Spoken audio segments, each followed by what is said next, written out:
The Seattle Kraken came into tonight's game riding the franchise's first ever 5-game winning streak. So, as they took on the Minnesota Wild, who they shut out 4-0 just about a week ago, could they make it 6? No, sadly they could not. Next time. What's cracking, everybody, and welcome back to Kraken R&R, where unfortunately, yes, the Kraken do lose their first game in what feels like quite a while, so, at least that's kind of nice.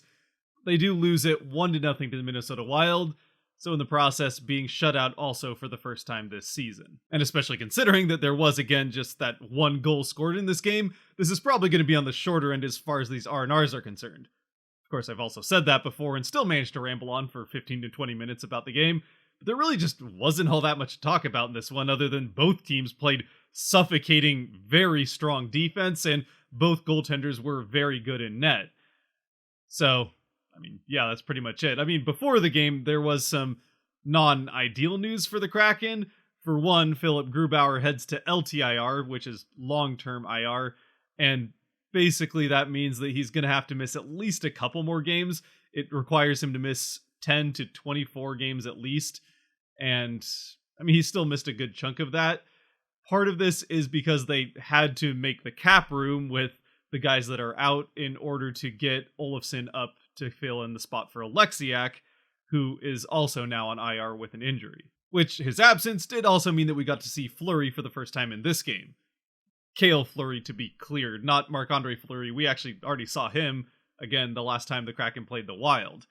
It wasn't all bad news for the Kraken, though, on the injury front, as Jared McCann is back in the lineup for the Kraken in this one, after missing a few games due to whatever injury he had. Of course, though, with McCann back and the fourth line still playing as one of the better lines the Kraken have going right now, it does mean that Shane Wright is back on the chopping block and is another scratch in this game, having not played very many games in Seattle in front of the crowd that would really like to see more of him. As for the game itself, though, again, like I said, there really wasn't all that much more to talk about other than just both teams playing extremely strong defensively, just completely shutting down the center of the ice at both ends of it, and not really allowing particularly clean transitions for the opposing team through the neutral zone on top of it. Of course, there's also very good goaltending that happens at both ends of the ice. Marc-Andre Fleury, when he's on like we saw tonight, well, he's got over 70 shutouts in his career, so that says quite a bit by itself. And then Jones continues his hot streak in net for the Kraken. Both teams, though, not allowing a lot, especially in the middle of the ice, and if there was one difference, especially early on in the game, between how the two teams were playing defensively, while neither one was, again, letting anything happen in front of the net and in the slot, the Wild were able to set up a little bit better in the offensive zone along the outside, and even if they couldn't get anything going in the middle, they at least were getting some more clean shots off, while the Kraken, on the other end, weren't able to get to the middle of the ice at all, and honestly were pretty much kept pressed up against the boards, having a very hard time even getting set up.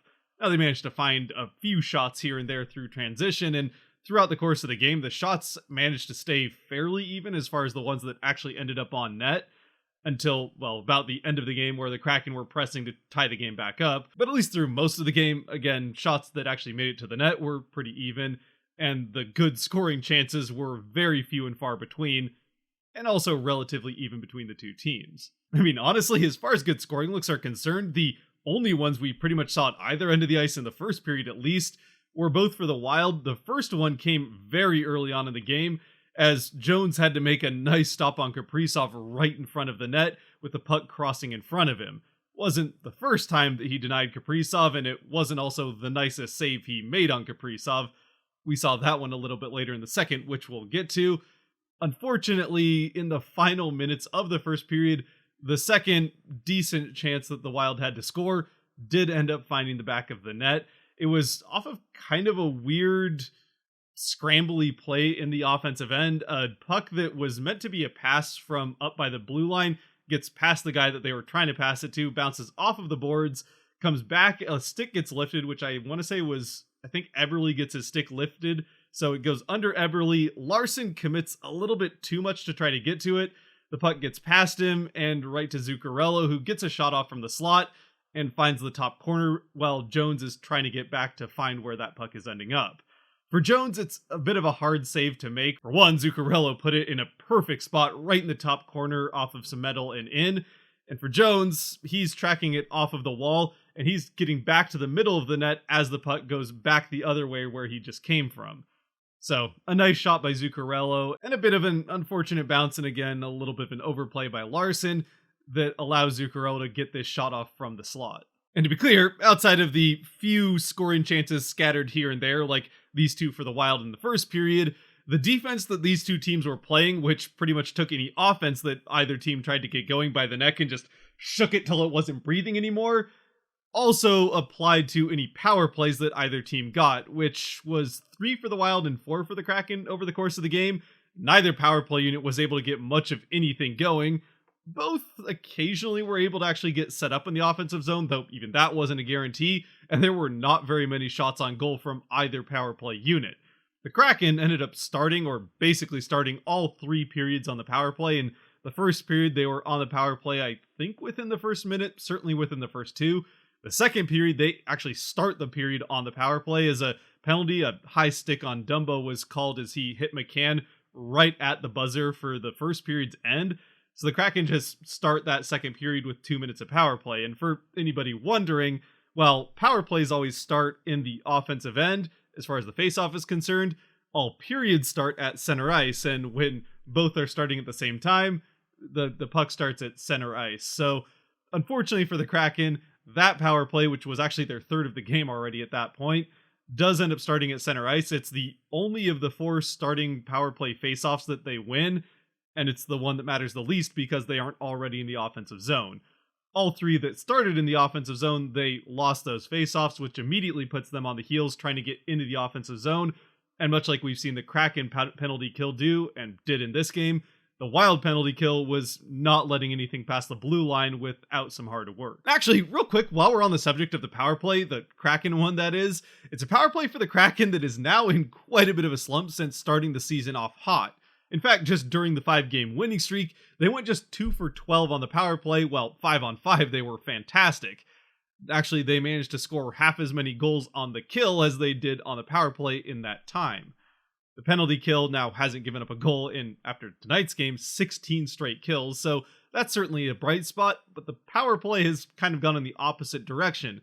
Again, like I said, just 2 for 12 on the power play during the winning streak, with the last time the Kraken now have scored on the power play being that back goal by Wemberg the last time they played the Wild. And now when you add in this game, that makes them 2 for 16 in the last 6 games. A stat which again only sounds worse when you put it next to the fact that in that same period of time, the Kraken penalty kill is 1 for 16. That is, they've scored once in the last 16 kills and given up 0. So where the power play is a +2 in the last 16 tries, the penalty kill is a +1. Now sure, that's partially just how good the Kraken penalty kill has been, but the power play needs to get things turned around as well. With that Kraken penalty kill, though, in this game specifically, again, as I've already said a couple of times, they were absolutely fantastic and really didn't allow the Wild, who have a very good power play of their own coming into this game, I want to say ranked 6th in the NHL, didn't allow them to have hardly any ice or that many good shots off on net, and the few that they did have, Jones was able to save. They were tested twice in this second period, almost back-to-back later on. The first one coming off of the best save that Jones had all night. Zuccarello, who got tripped on the play, is able to get a pass across through the entire defense to Kaprizov on the other side. And I mean, just look at the screenshot when Kaprizov takes this shot. I don't know how Jones managed to make this save, but he gets his pad back across in time to absolutely rob Kaprizov. And then again, on the power play that ensued from the trip on Zuccarello before this pass happened, he came up big a couple of times on that power play, the most dangerous of the 3 for the Wild in the course of the game.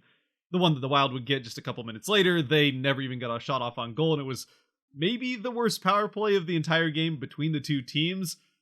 Well, I shouldn't say that. The third power play for the Kraken, which comes at the start of the third period, was probably the worst. Again, they didn't really get that many shots off on net. I guess they did get set up, but they also allowed a breakaway chance down the other end, which again, Jones was able to make a save on to keep the Wild from making it a 2-score game, which even though 1 score turned out to be out of reach, 2 definitely would have made it feel pretty out of reach the way this game was going. And as far as the third period, like I said towards the beginning, with the score still 1-0, the Kraken, especially as it went on, were able to press more and more into the offensive end and really started to outchance the Wild in this third period, as the Wild were content with just playing the strong defense that they'd been playing all game long and leaning on Fleury, who was playing like the Hall of Fame goaltender he's about to be in, I don't know, whenever he decides to retire, plus a few years. And unfortunately for the Kraken, although they were actually able to get some decent chances off on net as the period would go along, and especially in the last couple of minutes after they eventually pulled Jones, it's a strategy for the Wild that did end up working, as Fleury was able to come up with some pretty big saves of his own to keep the Kraken off of the board throughout this entire game. So again, the Kraken end up losing this one in shutout fashion, 1-0 at home, which has to be said, especially when you're in the arena. Getting shut out at home really sucks because you don't get to listen to the whole goal horn and the fun goal song that the Kraken have. So yeah, it's never fun getting shut out at home. But yeah, I will say for the Kraken as a whole in this game, while it is, as I just said, quite frustrating to get shut out at home, and usually that would be something you could blame on the offense, which was a struggle for the Kraken for a large part of last season. In this particular game, while sure they could have taken a little bit more advantage of some of the opportunities they had, the opportunities they had were so few and far between, and with Fleury playing as well as he was in net, ultimately I think this game just comes down to a game that was played well defensively by both teams, and the Wild just managed to find one at one point, and it was enough.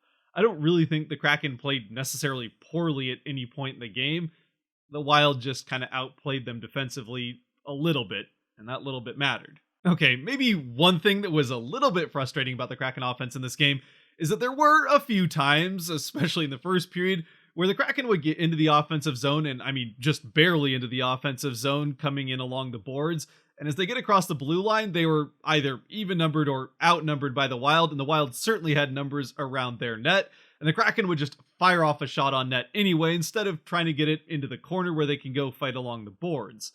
Now, it is worth mentioning that we've talked at length in this channel a number of times, especially over the course of last season, that the Kraken have been maybe a little too reluctant to just fire off shots at times. The difference here is that in those cases where the Kraken are coming in either with a man advantage on an odd man rush, or maybe like 2-on-2 with the two defensemen and two forwards, and the defensemen are up by the Kraken forwards by the blue line, in those cases you can fire off that shot, and maybe even though it's from the outside, one of the main things you're looking for is a favorable rebound with the other forward coming in on the other side. So then the reason it was a little bit more frustrating, or at least less ideal to see them doing it in this game, is that when they were taking those shots from the outside in this game, at least a good amount of the time, the Wild often had numbers in their defensive end, and certainly had numbers around the net, where frequently the Kraken didn't even have anybody. And if you're going to take those shots from the outside, again, one of the main things you're looking for is those rebounds. But if you don't have anybody around the net or coming down open on the other side to potentially pick up those rebounds, then all you're going to do is just give away the puck to the other team. And that did happen quite a few times, where Fleury would even just give up a rebound right to his own team, and then they would just get right out of their defensive end immediately. Instead of the Kraken trying to at least get it down into the corner and then fight for it along the boards, giving their defense a chance to get into the blue line and get set up at the top of the zone. So it's one of those things that you'd like to see your offense be a little bit more careful about in the times where they're playing against a team playing as strong in the middle of the ice as the Wild were in this game. Of course, even with all that being said, it's also certainly worth mentioning that Fleury in net for the Wild was not letting up very many rebounds, and when he was letting up rebounds, he was doing a very good job of controlling them to his own team, and often only letting them up when he knew only his team was around him. So when a goaltender as good as he is seeing the puck as well as he was this game, it may not have even ended up mattering if the Kraken had been more selective about their shot selection, if Fleury was just going to end up freezing any good shots the Kraken took instead of giving up rebounds.